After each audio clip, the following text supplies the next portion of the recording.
Hi bro, क्या हाल चाल। हाय भाई, क्या हाल चाल। मैं बढ़िया, तू बता। इधर भी गुड। अच्छा। और इससे क्या है कि गोवा का प्लान है इस वीकेंड, और तू भी चल रहा है। अरे अभी तो गए थे यार, लास्ट मंथ तो हम ट्रिप पे गए थे भाई। अभी देख सुन, मेरा बजट नहीं है बिल्कुल भी, ठीक है, क्योंकि पिछले महीने की जो ट्रिप की थी वो भी आउट ऑफ बजट हो गई थी। तो देख, मेरा तो पॉसिबल नहीं है, तू अपना देख ले अगर क्यों करना है। तुम लोगों का ना यही रहता है यार, तुम ना घूमते फिरते रहते हो, काम वाम कुछ तुम्हें है नहीं, तो मैं तो नहीं चल सकता। अच्छा चल, कोई नहीं, ठीक है, हम देखते हैं, बट देख ले फिर भी अगर तेरा हो सकता है। ठीक है, चल बाय, टेक केयर। चल कोई नहीं, सी यू, बाय। कहीं मैंने ज़्यादा तो नहीं बोल दिया इसे? बुरा तो नहीं मान गया? और उसे तो नहीं बोलेगा ये कि मैं ऐसे बोल रहा था? क्या करूं, इसे मैसेज करूं क्या? सॉरी बोल दूं क्या यार? या फिर मैं भी चला जाऊं? बजट से तो आउट हूं बिल्कुल। चलो देखते हैं, 1-2 दिन वेट करता हूँ, फिर वरना इसे कॉल करता हूँ।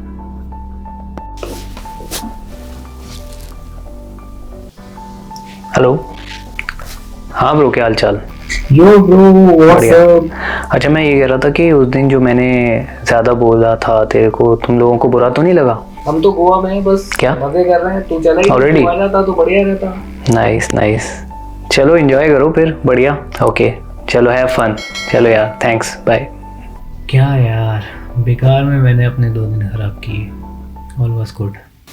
अभी आपने ओवर थिंकिंग का एक एग्जाम्पल देखा। ओवर थिंकिंग मतलब कि ज़्यादा सोचना स्ट्रेस का एक रीज़न भी हो सकता है। साइकोलॉजी की टर्म्स में इसे र्यूमिनेशन या फिर कॉग्निटिव इनर्शिया भी बोलते हैं। इसका मतलब होता है कि एक ही चीज़ को बार बार सोचना, एक ही थॉट को बार बार सोचना। क्या हम इसे सही कर सकते हैं? क्या हम ज़्यादा सोचना बंद कर सकते हैं? जी हाँ, ये पॉसिबल है। जब मैंने इसके बारे में सर्च करना स्टार्ट किया तो मुझे बहुत सारे इसमें आंसर्स मिले, बहुत सारे तरीके मिले जिससे हम ओवर थिंकिंग को हटा सकते हैं या कम कर सकते हैं। वो मैं आपके साथ सारा डिस्कस करूंगा। इसमें आपके लिए क्या है, जो सब मैंने पढ़ा है पिछले कुछ हफ्तों में वो आपको शायद कुछ मिनटों में मिल जाए, और आप अपनी लाइफ में कैसे बेटर कर सकते हो सकता है उसका भी आंसर आपको मिल जाए। तो जैसा मैंने एनालाइज किया, ओवर थिंकिंग के सॉल्यूशंस हैं, और ये सॉल्यूशंस 2 पार्ट में डिवाइडेड हैं। एक है फिलोसफिकल तरीका, जिसे हम विचारधारिक तरीका भी बोलते हैं, जो हमारे साहित्य और ग्रंथों में मेंशन्ड है। सेकंड तरीका इज साइंटिफिक तरीका। तो ये दोनों तरीके मैं आपको एक एक कर प्रेजेंट करूँगा।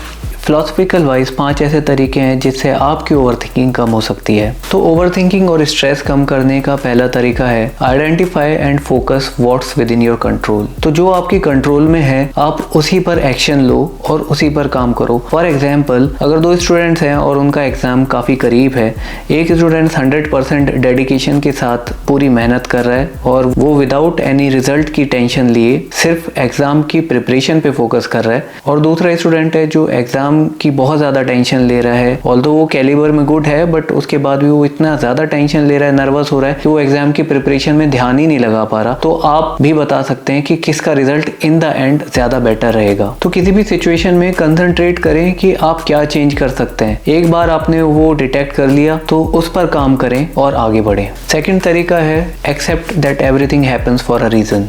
अपने आप को रिमाइंड कराएं कि जो होता है अच्छे के लिए होता है, और फिर आगे मूव ऑन करें। इसके काफ़ी सारे ऑब्जेक्ट बेस्ड एग्जांपल्स भी हैं और रियल लाइफ एग्जांपल्स भी हैं। हमारी बॉडी की जो मसल फाइबर्स होती हैं वो जब ब्रेक होती हैं तभी न्यू मसल फाइबर्स बनती हैं जो ज़्यादा बेटर, ज़्यादा स्ट्रॉन्गर और ज़्यादा बिगर होती हैं। कोयला तभी हीरा बनता है जब उस पर बहुत ज़्यादा इनॉर्मस अमाउंट ऑफ प्रेशर लगाया जाए। सोना तभी तराशा जा सकता है जब उसे सही समय, सही जगह और सही चोट मिले।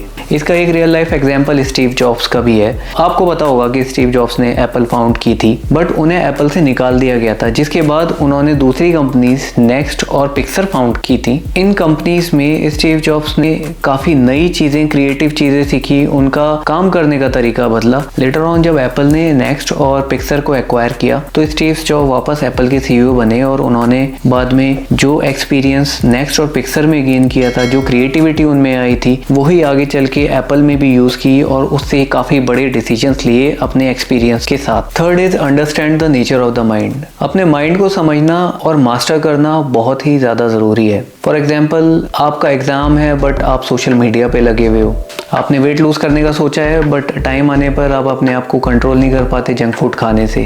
आपको ये समझना होगा कि हमारा माइंड बहुत इमेजिनेटिव है और बहुत अनसेटिस्फाइड है। जब हम अपने माइंड को कंट्रोल करना सीख जाएंगे तो उससे हमारे डिसीजंस पे बहुत अच्छा इम्पैक्ट आएगा। Fourth is master your senses to master your mind. आप अपनी सेंसेस को कंट्रोल कर आप अपने माइंड को डायरेक्ट कर सकते हैं, क्योंकि जो इम्पल्सेस और इन्फॉर्मेशन आप अपने ब्रेन को फीड कराते हैं वही आगे चलकर थॉट्स और फिर एक्शंस में कन्वर्ट होती हैं।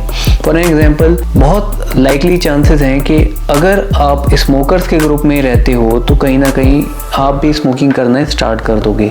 अगर आप ड्रिंकर्स के ग्रुप में रहते हो तो हो सकता है कि आप पे ड्रिंकिंग का इन्फ्लुएंस आए, and the vice versa also holds true.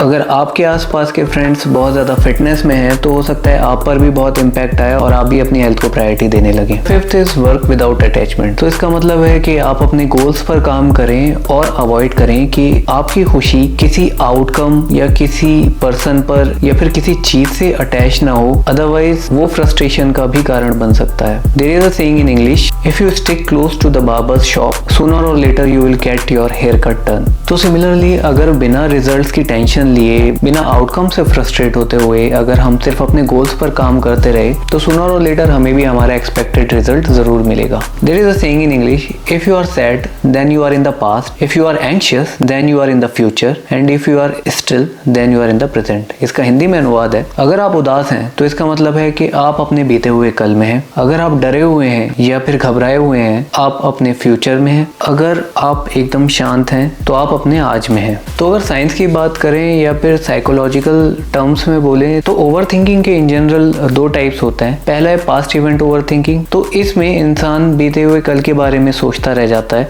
वो अपने पास्ट के डिसीजंस को सोचता रहता है कि काश मैंने ऐसा कर लिया होता तो ये हो गया होता। और फ्यूचर इवेंट ओवर थिंकिंग में इंसान आने वाली कल की चीज़ों में खोया रहता है, वो सारे कैलकुलेशंस करने लगता है कि क्या गलत हो सकता है और जो भी अननोन सिचुएशंस है वो उनके बारे में भी सोचता है कि ऐसा ना हो जाए या वैसा ना हो जाए। फ्यूचर इवेंट ओवर थिंकिंग को कैसे कम कर सकते हैं? तो इसमें फर्स्ट है कि think in terms of experiment. ज़्यादातर फ्यूचर ओवर थिंकिंग हमारी इसलिए होती है क्योंकि हम कोई भी काम करने से पहले बहुत ज़्यादा सोचते हैं कि वो कैसा रहेगा, कि कहीं हम कुछ गलती ना कर दें, हमसे कुछ गड़बड़ नहीं हो जाए या फिर हम सही ही नहीं कर पाएँ। तो अगर हम किसी चीज़ को एक्सपेरिमेंट की तरह लेंगे कि बस एक्सपेरिमेंट है और देखते हैं क्या होता है और इससे आगे लर्निंग लेंगे तो हम ज़्यादा बेटर परफॉर्म कर पाएंगे। Second is take small actionable steps. किसी भी टास्क को छोटे छोटे पार्ट में डिवाइड करें और जो हमारे लिए अचीव हो सकता है उसे लेकर पहले उसे कंप्लीट करें और फिर आगे मूव ऑन करें। हर छोटा स्टेप जब कंप्लीट होगा तो वो आपको एक कॉन्फिडेंस देगा और आपकी एंग्जाइटी को भी कम करेगा।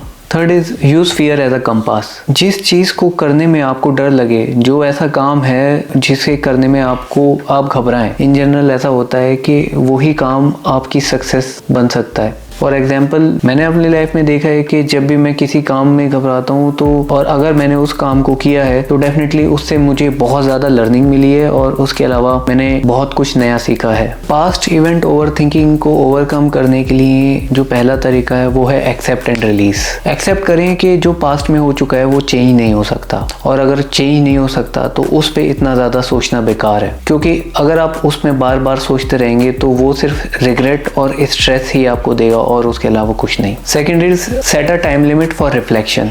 काफ़ी स्टडीज़ में ऐसा भी देखा गया है कि जब लोगों ने एक टाइम सेट किया रिफ्लेक्ट करने के लिए कि क्या गलत हुआ और उस टाइम के बाद उन्होंने जाने दिया तो उन्होंने काफ़ी अच्छा ओवरकम किया।